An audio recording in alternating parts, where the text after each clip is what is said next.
महागाव तालुक्यातील कलगावशेत शिवारात 20 वर्षीय विद्यार्थ्याची गळफास घेऊन आत्महत्या।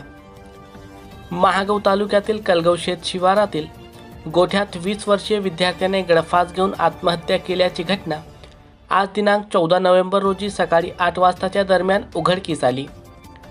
संस्कार सुनील गावंडे वय 20 वर्ष असे आत्महत्या केलेले विद्यार्थ्याचे नाव आहे।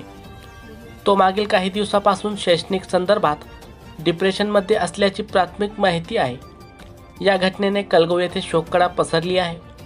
घटनेची माहिती पोलीस पाटील नारायण उकंडे व मृतकाचे नातलगांनी महागाव पोलिसांना दिली असता ठाणेदार धनराज निडे यांनी पोलीस कर्मचारी घटनास्थळी पाठवून पंचनामा करून मृतदेह सौना येथील ग्रामीण रुग्णालयात शवविच्छेदनासाठी पाठविले।